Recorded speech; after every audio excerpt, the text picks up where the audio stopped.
رات کو ڈیوٹی کے دوران میں آپریٹر کے پاس پہنچا۔ سگنل مین ساجد ڈیوٹی پر بیٹھا تھا۔ میں نے اس کو کہا، ساجد بھائی آج سردی بہت زیادہ ہے، اگر آپ 10-12 منٹ کے لیے باہر چلے جائیں تو میں ذرا گرم ہو لوں۔ کیوں نہیں؟ وہ خوش دلی سے بولا اور رائفل لے کر باہر چلا گیا۔ اس کے باہر جاتے ہی میں نے وائرلیس کا ریسیور پکڑا اور امجد کی پوسٹ کو پکارا۔ کوڈز کی تبدیلی کے بعد میں نے امجد کو خاص اشارہ دیا۔ امجد نے کہا، یس بولو کیا بات ہے؟ میں نے آپریٹر کو چائے بنانے کے لیے بھیج دیا ہے اور میں نے مختصر اس کو خط کی آمد اور اندیشوں کے متعلق بتا دیا اور اسے کہا کہ میں آج رات اپنی پوسٹ سے نکل جاؤں گا۔ امجد نے میرے ساتھ جانے پر ضد کی لیکن میں نے اسے روک دیا۔ میں نے اسے کہا، تم مت جاؤ، اپنے وقت پر چھٹی لے کر ہی جانا، یہ نہ ہو ہم دونوں برف میں پھنس کر اللہ کو پیارے ہو جائیں اور دشمن سے بدلہ کون لے گا۔ اس کے بعد میں نے رابطہ ختم کیا اور باہر آ کر ساجد سے رائفل پکڑ کر ڈیوٹی پر کھڑا ہو گیا۔ رات کے 9 بج رہے تھے۔ 10 بجے میری ڈیوٹی ختم ہونا تھی۔ ڈیوٹی کے لیے دوبارہ میں نے 2 بجے اٹھنا تھا۔ رہائشی کمرے میں تمام لوگ جاگ رہے تھے۔ احمد علی نامی لڑکے کے ہاں بچہ ہوا تھا اور اس کی خوشی میں گانے بجانے کی محفل شروع تھی۔ کک انڈوں کا حلوہ، کباب، پکوڑے اور چاولوں کی تیاری میں مشغول تھا اور علی محمد اس کا ہاتھ بٹا رہا تھا۔ 10 بجے میں نے ڈیوٹی ختم کی، کمرے میں آ کر اپنا پٹھو اٹھایا اور سٹور میں گھس گیا۔ کسی کی بھی توجہ میری سمت نہیں ہوئی کیونکہ اس وقت تمام ساتھی حوالدار کامل کی طرف متوجہ تھے جو اپنی سریلی آواز میں کوئی گانا گا رہا تھا۔ میرا ذہن چونکہ ڈسٹرب تھا اس لیے گانوں کے بولوں پر میں توجہ نہ دے سکا۔ پیٹرومیکس لیمپ کی روشنی میں نے راستے کے لیے ضروری سامان پٹھو میں ڈالا اور پٹھو تیار کر کے سٹور میں رکھ کر کمرے میں آ کر چپ چاپ سلیپنگ بیگ میں گھس گیا۔ گھر کے متعلق مختلف اندیشوں نے مجھے ماحول سے لا تعلق کر دیا تھا۔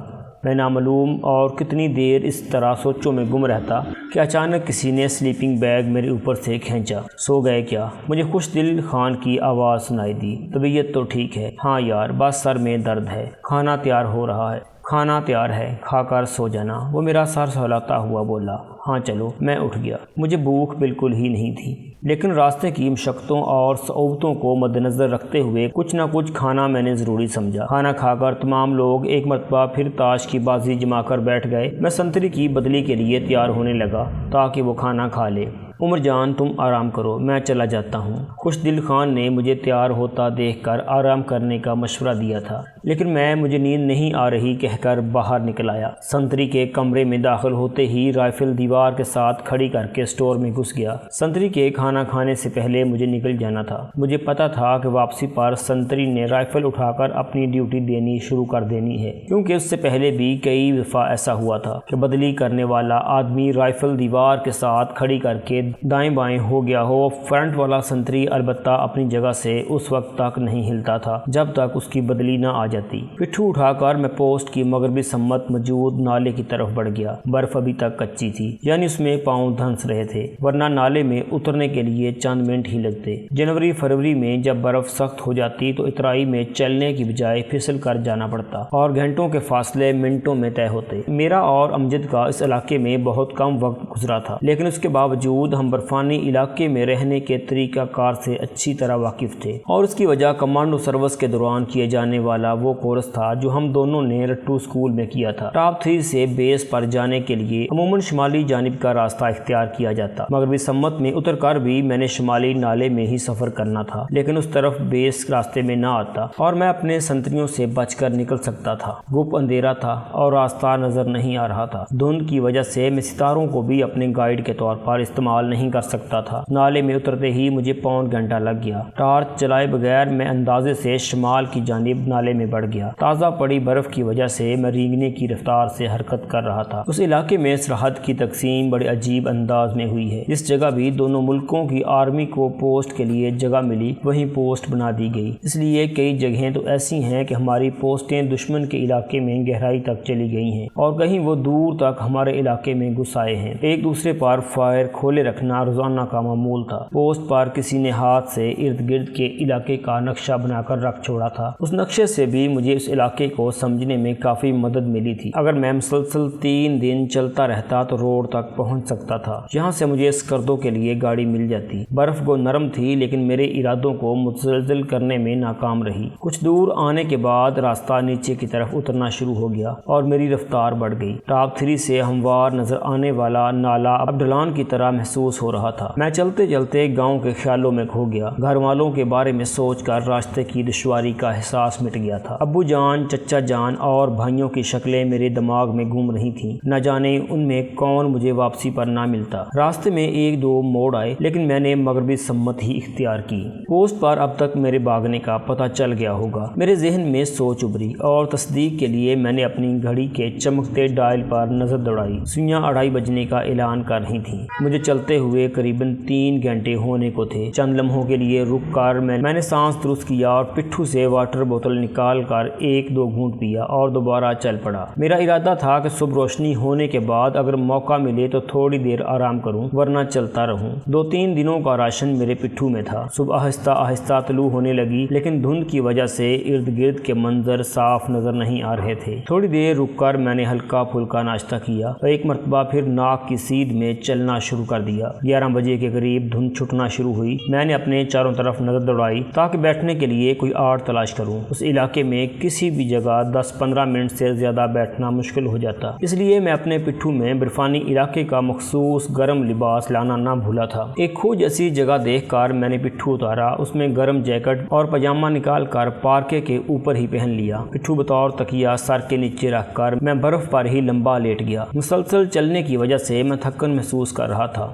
دھند مکمل طور پر غائب ہو گئی۔ لیٹے لیٹے ہی میں نے دائیں بائیں نظر دوڑائی تاکہ دیکھ سکوں کہ کتنا فاصلہ میں طے کر چکا ہوں۔ میرا اندازہ تھا کہ میں بیس کو کافی پیچھے چھوڑ آیا ہوں، لیکن لیٹے ہوئے ارد گرد کے مناظر مجھے نامنوس سے لگے۔ میں بے اختیار اٹھ بیٹھا اور یہ دیکھ کر میں اچھل پڑا کہ میں نے سرحد عبور کر لی ہے اور اب میں دشمن کے علاقے میں بیٹھا تھا۔ گھر کی پریشانی اس وقت میرے دماغ سے محو ہو گئی اور میں نئی الجھن میں پڑ گیا۔ پیچھے نگاہ دوڑانے پر مجھے نالے کے درمیان مجھے اپنے پاؤں کے واضح نشان نظر آئے اور یہ نشان دشمن کو میری آمد سے مطلع کر سکتے تھے۔ میں ایک مرتبہ پھر آڑ میں ہو گیا، موسم کے خراب ہونے کی دعا مانگنے لگا، مگر وہ موسم جو بغیر دعا کے ہی اکثر خراب رہتا تھا آج دعا مانگ کے بھی صاف ہی رہا۔ اگر شام تک میں دشمن کی نظر سے محفوظ رہتا تو اندھیرا ہوتے ہی میں واپسی کا سفر طے کر سکتا تھا۔ گھڑی پر نظر ڈالی 12 بجنے والے تھے۔ اس علاقے میں شام کے 5-5:30 بجے کے قریب اچھا خاصا اندھیرا چھا جاتا تھا اور میں اسی وقت ہی واپسی کا سفر شروع کر سکتا تھا۔ میں دشمنوں کی 2 پوسٹوں کے درمیان سے گزر کر آیا تھا۔ ایک پوسٹ نالے کی جنوبی سمت ٹیکری پر تھی، اسے لالی پوسٹ کہتے ہیں، اور دوسری شمالی سمت میں لالی پوسٹ سے تھوڑا پیچھے ہٹ کر تھی اور لالی 2 کہلاتی تھی۔ دونوں پوسٹوں کے پاس لامحالہ رات کی دید بانی میں استعمال ہونے والے آلات موجود ہوں گے، مگر دھند کی وجہ سے میں ان کی نظروں سے اجل رہا تھا۔ میں نے ایک مرتبہ پھر گھڑی کی سوئیوں پر نظر دوڑائی۔ ابھی تک 12:15 بجے تھے۔ ٹائم رینگ رینگ کر گزر رہا تھا۔ میرے چاہنے سے ٹائم کی رفتار تیز نہیں ہو سکتی تھی۔ موسم اسی طرح صاف و شفاف تھا، بلکہ اکا دکا نظر آنے والے بادل بھی آسمان سے غائب ہو گئے تھے۔ اب تو میں یہی دعا مانگ سکتا تھا کہ یا الہی دشمن کو ہی چند گھنٹوں کے لیے اندھا کر دے، لیکن اس وقت میری دعائیں بالکل ہی بے اثر ثابت ہوئیں۔ چند لمحے بعد ہی مجھے اس راستے پر جس پر میں رات کو چل کر آیا تھا چند سفید دھبے دور سے قریب حرکت کرتے نظر آئے۔ میرے چھپنے کا سوال ہی پیدا نہیں ہوتا تھا اور نہ ہی میں بھاگ سکتا تھا۔ ہتھیار کے نام پر میرے ہاتھ میں صرف آئس اسٹک تھی، یعنی برف پر چلنے کے لیے مددگار چھڑی۔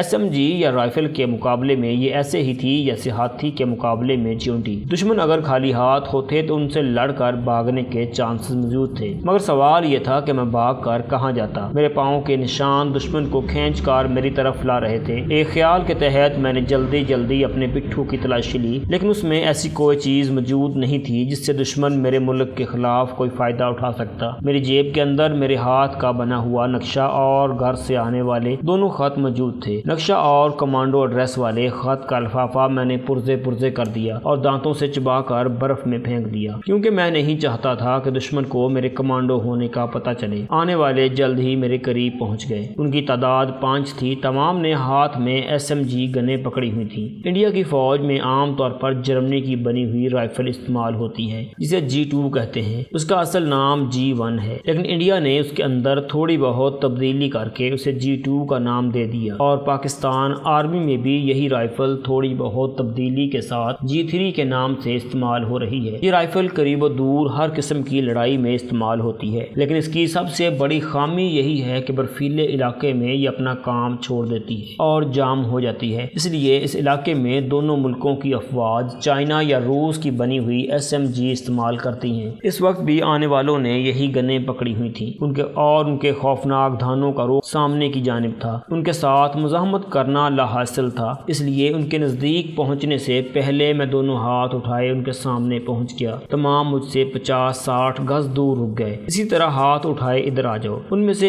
ایک نے درست لہجے میں کہا، اور میں آہستہ روی سے ان کی جانب چل پڑا۔ تمام نے اپنی گنوں کا رخ میری جانب کیا ہوا تھا۔ میری ہلکی سی بے قاعدگی پر وہ فائر کھولنے کے لیے تیار تھے، لیکن میرا اس قسم کا کوئی ارادہ نہیں تھا۔ ان کے قریب جا کر میں رک گیا۔ روی اس کی تلاشی۔ مجھے بلانے والا اپنے ساتھی سے بولا، غالباً وہ ان کا سینئر تھا۔ اس کے رینک کا اندازہ لگانا میرے لیے مشکل تھا، کیونکہ پارکے کی وجہ سے اس کا رینک نظر نہیں آ رہا تھا۔ یوں بھی اس علاقے میں وردی کا استعمال نہیں ہوتا تھا۔ تمام لوگ زیادہ تر ٹریک سوٹ وغیرہ استعمال کرتے تھے، البتہ چہرے مورے سے وہ صوبے دار ہی لگتا تھا۔ یس سر۔ روی نامی جوان آگے بڑھا، اپنی رائفل سلنگ اپ کی اور میری تلاشی لینے لگا۔ میری جیب سے سوائے خطوط کے اور کچھ نہ نکلا۔ پانی کی بوتل اور ٹارچ اس نے میری جیب میں رہنے دی۔ اس کے پاس کچھ نہیں ہے سر، یہ کاغذ میرے پاس لے آؤ۔ اس کے سینئر کا اشارہ میری جانب تھا۔ وہ خط لے کر اپنے سینئر کی جانب بڑھا تو میں بولا، میں اپنے ہاتھ نیچے کر سکتا ہوں، کر لو۔ وہ مختصراً بولا اور میں نے اپنے ہاتھ نیچے کر لیے ہوں۔ دونوں خط پڑھ کر اس نے ایک لمبی سانس کھینچی اور بولا، تو تیرا نام عمر جان ہے، سامان وغیرہ نہیں ہے تیرے پاس؟ ہے، اور اپنے سامان کی جانب اشارہ کرتے ہوئے بولا، وہاں پڑا ہے۔ پٹھو کی تلاشی ان کے لیے لا حاصل رہی تھی۔ تیرا ہتھیار کدھر ہے؟ ان کا سینئر مجھ سے مخاطب ہوا۔ ہتھیار میرے پاس نہیں ہے صوبیدار صاحب، روی نامی آدمی بولا۔ اس نے اپنا ہتھیار برف میں نہ چھپا لیا ہو۔ روی کی بات سن کر تمام بے اختیار دائیں بائیں دیکھنے لگے، جیسے سچ مچ وہاں پر میں نے کوئی ہتھیار برف میں دفن کر رکھا ہے۔ تمام لوگ دائیں بائیں ڈھونڈو، شاید اس نے برف میں دفن کر رکھا ہو، صوبیدار بولا، اور چاروں میرے چھپنے کی جگہ کے ارد گرد برف میں ڈھونڈنے لگے۔ صوبیدار میری نگرانی کے لیے کھڑا رہا۔ تیری آمد کا مقصد کیا ہے؟ صوبیدار مستفسر ہوا۔ سر، اس کے رنگ کا احترام کرتے ہوئے میں مؤدب لہجے میں بولا، میں ادھر غلطی سے آ گیا ہوں، میرا ارادہ اپنے گھر جانے کا تھا۔ یہ دونوں خطوط جو آپ کے پاس ہیں مجھے کل رات موصول ہوئے ہیں، اور راستے بند ہونے کی وجہ سے چھٹی کا ملنا مشکل تھا، اس لیے میں بغیر چھٹی لیے پوسٹ سے اکیلا بھاگ کھڑا ہوا، لیکن بدقسمتی سے بھٹک کر آپ کی طرف آ نکلا۔ کہانی اچھی ہے برخوردار، لیکن صرف میرے لیے۔ ہماری انویسٹیگیشن ٹیم کو یہ کتنا متاثر کرتی ہے یہ تمہاری قسمت پر منحصر ہے۔ یہ کہہ کر وہ اپنے ہاتھ میں موجود واقی ٹاکی کی طرف متوجہ ہوا اور میرے بارے میں رپورٹ پیش کرنے لگا۔ Das for 2 over, 2 for Das, send your message over. Sir, ایک ہی پرندہ تھا، پکڑ لیا ہے، لیکن چونچ کٹی ہوئی ہے اوور۔ چونچ کٹی ہونے کا مطلب میرے پاس ہتھیار کا نہ ہونا تھا۔ ٹھیک ہے، اسے نمبر 5 پر پہنچا کر تم لوگ کل واپس آ جانا اوور۔ یس سر اوور۔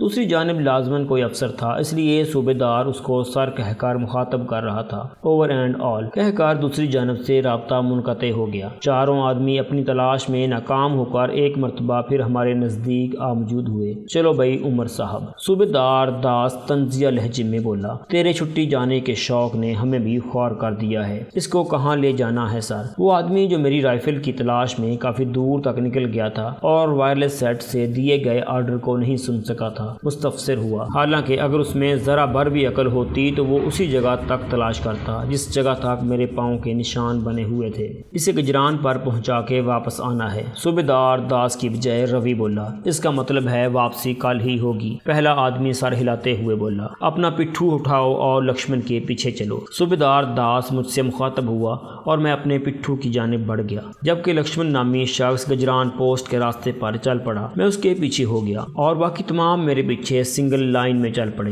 صوبیدار داس سب سے آخر میں تھا۔ چلتے چلتے میں نے گھڑی پر نگاہ دوڑائی، 3 بجنے والے تھے۔ ہم شام تک چلتے رہے۔ راستے میں چڑھائیوں کی بنسبت اترائیاں زیادہ آئی تھیں، اس لیے ہم کافی فاصلہ طے کر چکے تھے۔ بادل ٹکڑیوں کی صورت میں آسمان پر جمع ہونا شروع ہو گئے تھے اور ہلکی ہلکی ہوا چلنے کی وجہ سے اکٹھے ہوتے جا رہے تھے۔ برف پچھلے دن کی نسبت سخت ہو گئی تھی، اس لیے پاؤں بہت زیادہ گہرائی میں نہیں اتر رہے تھے۔ ایک سیدھی چڑھائی کے قریب جا کر ہمارا گائیڈ رک گیا۔ کیا بات ہے موہن؟ صوبیدار داس نے چلا کر پوچھا۔ راستے میں ہمارے گائیڈ بدلتے رہے تھے اور اس وقت لکشمن کی بجائے موہن نامی جوان ہمارا گائیڈ تھا۔ سر، اس جگہ ایوالانچ یعنی برفانی تودا گرنے کا خطرہ ہے، موہن بولا۔ اگر اجازت ہو تو فائر کر کے تسلی کر لیں۔ بعض اوقات برفانی تودے کو تحریک دینے کے لیے ہلکی سی آواز کی ضرورت ہوتی ہے، اس لیے ایسی حساس جگہوں پر آرمی عموماً کسی بھی ہتھیار کا فائر کرتی ہے، اور برفانی تودا اگر گرنے والا ہوتا تو گر پڑتا۔ نہیں، اس جگہ کوئی خاص ضرورت نہیں، صوبیدار داس نے نفی میں سر ہلاتے ہوئے کہا، اور موہن ایک مرتبہ پھر چل پڑا۔ میں بھی اس کے پیچھے ہو لیا۔ ساری رات کے سفر اور پھر دن کو بھی آرام نہ ملنے کے باعث میں سخت تھکاوٹ محسوس محسوس کر رہا تھا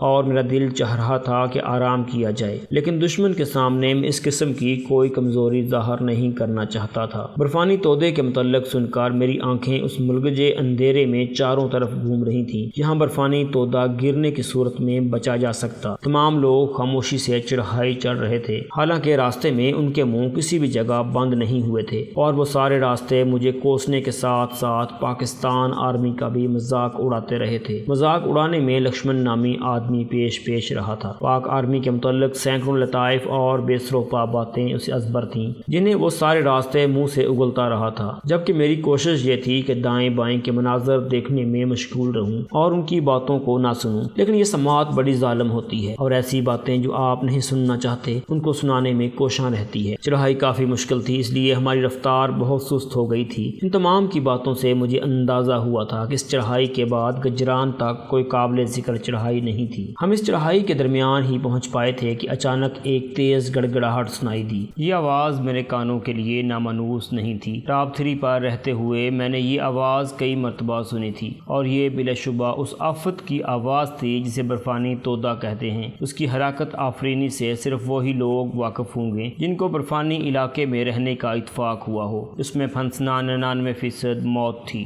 تو دوستو، یہ تھی ہماری آج کی سٹوری۔ جانے سے پہلے اس ویڈیو کو لائک کریں، شیئر کریں، کمنٹ باکس میں اپنی رائے کا اظہار ضرور کریں۔ چینل کو سبسکرائب کر لیں اگر سبسکرائب نہیں کیا تو۔